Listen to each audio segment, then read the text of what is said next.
कैसे हैं आप सभी? आशा करते हैं बहुत बढ़िया होंगे। तो चलिए आज की वीडियो में हम कैसे लाए हैं वचन का दूसरा पार्ट। ठीक है, जो है आपका वचन के प्रकार, वो भी संस्कृत के वचन के प्रकार। ठीक है, तो संस्कृत के वचन के प्रकार हमने बताया था कि 3 होते हैं, एक वचन, द्विवचन, बहुवचन। वही तीनों को आज हम लोग एक्सप्लेन करने वाले हैं, मतलब परिभाषा को जानने वाले हैं। एक वचन किसे कहते हैं, द्विवचन किसे कहते हैं और बहुवचन किसे कहते हैं। ठीक है, चलिए तो हम लोग समझेंगे। आपको ध्यान से देखिएगा ना, तो आपको हो नहीं सकता है कि आपको समझ में नहीं आएगा। ठीक है, आपका भाई खड़ा है, आपको हो ही नहीं सकता कि नहीं आएगा। ठीक है, तो चलिए सबसे पहले समझेंगे, फिर से हम रिप्लाई कर देते हैं कि वचन के प्रकार संस्कृत में 3 होते हैं और हिंदी में 2 होते हैं, जो हमेशा लगभग एग्जाम में, बोर्ड एग्जाम में 10th में पूछ ही देता है कि वचन कितने प्रकार के होते हैं संस्कृत में या हिंदी में।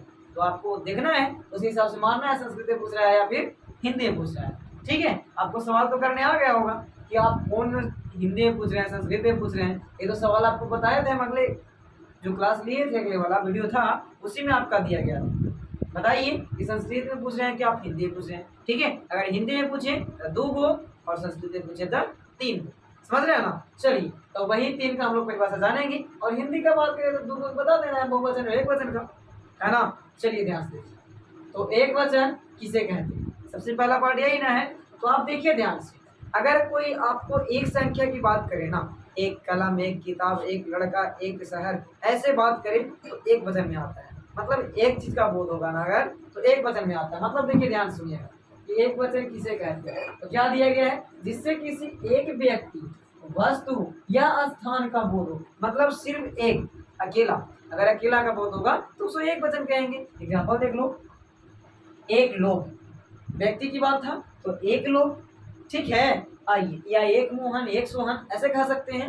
आगे, एक कला, एक किताब, एक पर्दा, एक मोबाइल, ऐसे कह सकते हैं वस्तु के बारे में। हाँ बिल्कुल कह सकते हैं। उसके बाद एक गांव, ठीक है, कोई भी एक गांव को ले लो। चलिए, ईडीसी मतलब इत्यादि। अब जाइए, कुछ भी दे सकते हैं एग्जाम्पल, लेकिन एक ही का नाम आना चाहिए। ठीक है, समझ गए? अब चलिए द्विवचन, बिल्कुल वही तरीका है, जहाँ एक था वहाँ 2 हो जाएगा। समझ में आ रहा? तो अभी 2 का बोध होगा। देखिए क्या लिखा गया है कि जिससे किसी 2 व्यक्ति, वस्तु या स्थान का बोध, 2 को, चाहे व्यक्ति हो, वस्तु हो या फिर स्थान हो। अगर 2 का बोध होगा तो द्विवचन, अगर 3 का मतलब कि 2 से अधिक बोध होगा ना, आइए बताते हैं उसके बारे में। आगे देखिए एग्जाम्पल, पहले देख लीजिए द्विवचन का। तो द्विवचन में एग्जाम्पल क्या दिए हैं, तो 2 लड़का, 2 लड़का, तो 2 को लड़का माने 2 लड़का हो गया तो द्विवचन हो गया।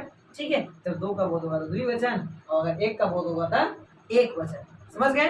अब चलिए बहुवचन, समझ रहे हैं? ध्यान से देखिएगा, बहुवचन किसे कहते हैं, तो जिससे किसी 2 से अधिक व्यक्ति या वस्तु या स्थान का, मतलब देखिए ध्यान से, 2 से अधिक होना चाहिए। अगर 2 है तो द्विवचन ना, और अगर 2 से अधिक का बोध हो गया, मतलब बोल दिया लोग, कि 2 से अधिक मतलब कितना, 3, 4, 5, 6, 7, 8, कितना ही बोल सकता है, अनेकों बोल सकता है। वही देखिए ध्यान से कि जिससे किसी 2 या अधिक व्यक्ति या वस्तु या स्थान का बोध हो तो उसे बहुवचन कहते हैं। जैसे 3 लोग, 3 लोग 2 से ज्यादा हुआ ना, बिल्कुल हुआ। उसके बाद में अनेक किताबें, अनेक किताबें का मतलब क्या, जितना किताब आपको लेना है ले लीजिए, अनेक भी आ जाता है बहुवचन। समझ में आ रहा है ना? चलिए, उसके बाद में 10 शहरें, अब 10 शहर का नाम लिखिए तो भी बहुवचन में आ जाएगा।